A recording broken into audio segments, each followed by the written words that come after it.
So what does it mean to be an entrepreneur, and how do you build an investment portfolio as an entrepreneur? So find that a lot of entrepreneurs do not think about building an investment portfolio. Why? Because that business is just one asset. You have to begin to see how you can diversify your income streams away from that asset, because let's be real, building a business is risky. Hello everyone, and welcome back to my channel. This week, I'm going to be sharing with you my personal experience building an investment portfolio as an entrepreneur, and all of the lessons, the good, the bad, the ugly. So stick right to it, and if you're not subscribed yet, please subscribe to this channel, because there's a lot more stories that I share from my own personal experience, from mentors that I've had the opportunity to learn from their experiences and stories as well. But just before we go ahead, don't forget to read the fine print. Right, I hope you read it. So what does it mean to be an entrepreneur, and how do you build an investment portfolio as an entrepreneur? So, I mean, we know who an entrepreneur is. Someone who's building a business. I mean, if you wanted to use the cool words, a startup, that's what we say these days. I'm building a startup, I'm in the startup ecosystem, I'm on this accelerator program, I've raised this amount of money. All of that is all well and good. But fundamentally, as an entrepreneur, what you're doing is you're solving a problem. That's what it is. You are either creating a new market because you're solving a problem, or you are enabling a new industry because you're solving a problem. Because that's how your business is sustainable, right? Now, what does it mean for an entrepreneur to build an investment portfolio? First, I find that a lot of entrepreneurs do not think about building an investment portfolio. Why? Because they're building a business, the business is making money, they're paying themselves a salary, and it's all well and good as long as the business continues to pay them a salary. But like I've said in a couple of my other videos, you have to think differently. That business is just one asset. You have to begin to see how you can diversify your income streams away from that asset, because let's be real, building a business is risky, right? So you even say that that's the risky asset in your portfolio. Would you consider other asset classes in your portfolio? And when I started a business, for me, it was very clear that from day one, I would have to see myself as a different entity from my business, right? First key thing, I personally am an entity as Tumi Balogun, married with children, right? And then my business is also an entity. Now, both entities are there to have an investment portfolio. Why? Because as an individual, I didn't want to be dependent on only my salary from my business, right? I wanted to create additional income streams as a personal entity. And then I also wanted my business as an entity to have additional income streams, or maybe some sort of safety fund beyond my core income stream as a business, right?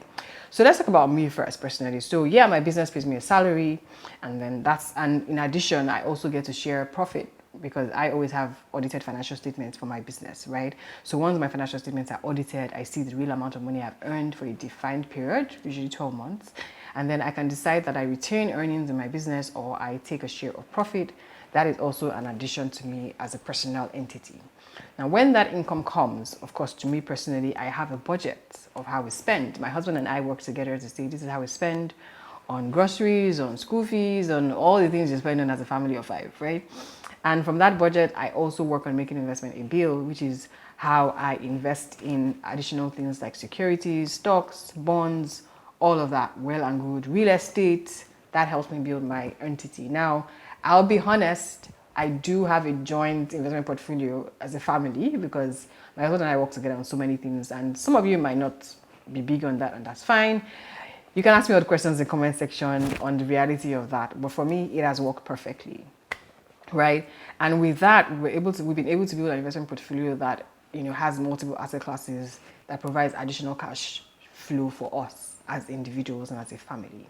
Now, as a business, right, it was very important for me to build some sort of additional portfolio in addition to my business's income streams. Now, how did I do that? My approach first was, this business is already taking a risk. It's risky. Every day we have to acquire customers, ensuring those customers are paying customers, ensuring that we're retaining customers, ensuring that we're building additional streams of making direct income and revenue streams into that business. Our costs, how do we manage our costs? And then our margins, how do we keep our margins the same across board? Our expenses as a business, all of that comes into a business, right? But then I decided that in addition to that, I will build a portfolio of some additional investment options. What are the asset classes I considered? The first thing I considered was a bond.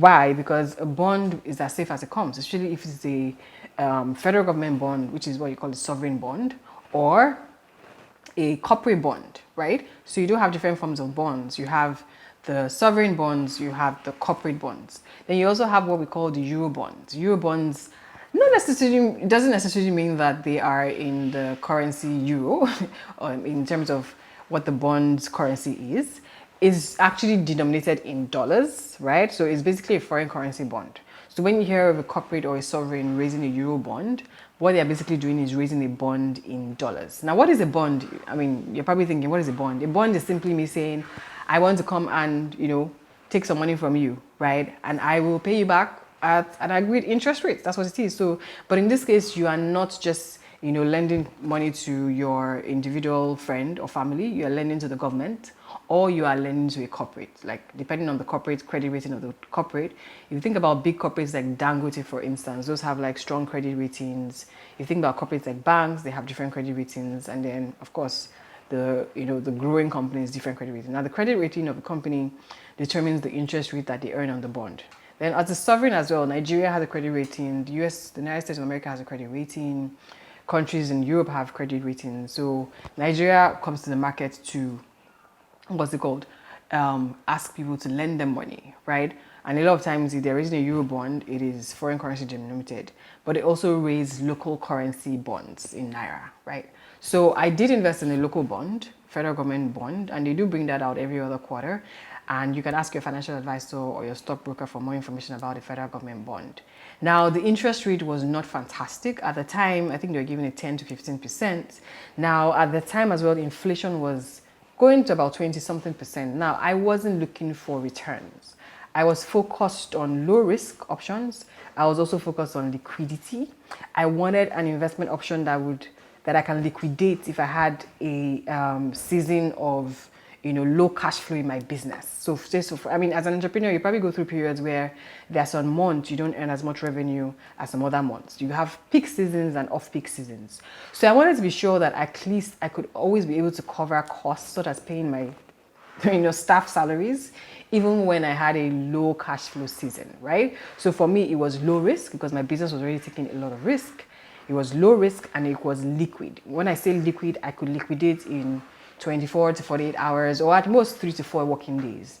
Now, liquidity is a key thing to consider when you're considering investment options that are low risk. You don't want to need cash, right? And they tell you that you have to wait for 2 weeks, right? And if you have any questions about that, let me know in the comment section. I'll speak more about liquidity as a key factor to consider when you're considering low risk investment options. So I did invest in federal government bond, and I also invested in euro bond. Why? Because it's foreign currency denominated, and I wanted to also protect my business from the risk of only earning business in naira, right? So yes, I do earn business in naira, although I still have clients that are from other countries, but most of the time they pay me in other currencies or they pay me in naira as well. As a stream of income, it's not as big as the stream of income that I earn in naira.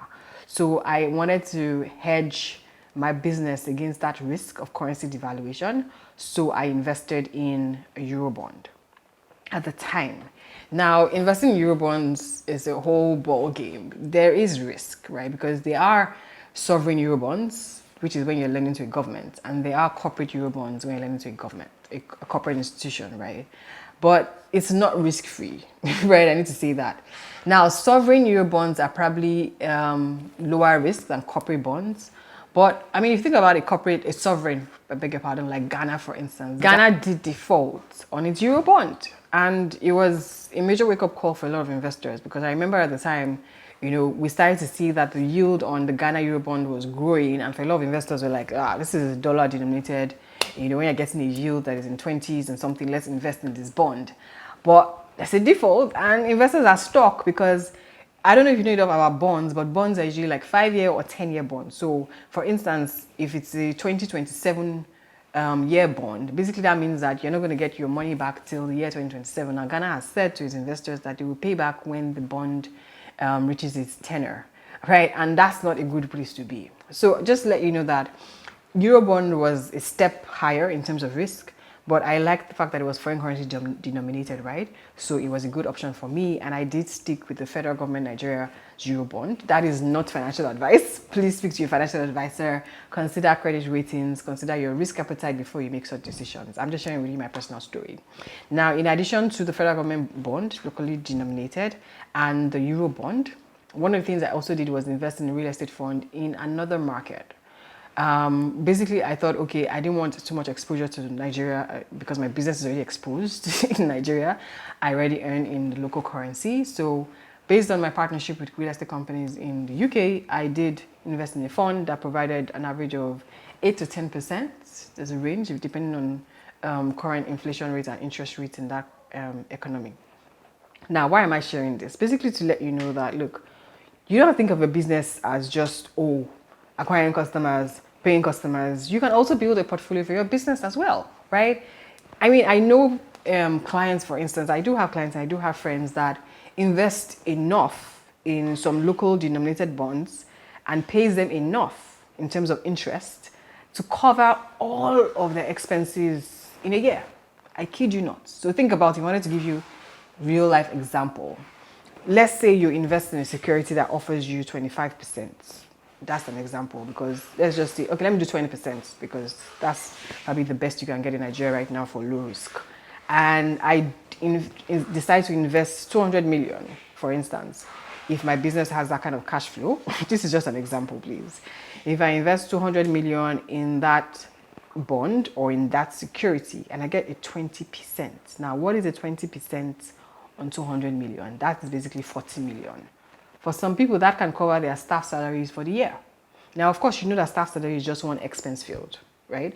And remember that it is not a high-risk investment option, because if it was a high-risk investment option, that means she can lose all her money and then she's stuck. Not only does she lose it, 200 million naira, she doesn't earn any interest. Which is why I shared with you how I was very, very deliberate in how I considered options for my business investment portfolio, right? So things to consider a risk. I would always say stick with low risk options. Consider liquidity, right? Consider currency, consider markets. So those 4 key factors are key. Risk is very important. I would stick to low risk options if I were you, because that's what I did. Liquidity is also very important. Now it might be low risky, but it might not be liquid. A good example might be real estate. Real estate is low risk to a large extent, but it's not liquid. Even if you're earning rental income from it, it's not liquid. Another thing to consider, of course, is currency, right? If you're earning a particular currency, is your business only earns in a particular currency, do you want to hedge against the risk of further devaluation? So consider some options around foreign denominated securities. Then the final thing is markets. Now, if you build or do business in a market that is very risky, uncertain, anything can happen, you want to consider also exposing yourself to other markets that are maybe more stable, right? And I hope this helps you in terms of building an investment portfolio for your business. On the personal side, you've got that covered. If you do have any questions on that as well, leave it in the comment section and subscribe. See you in the next video.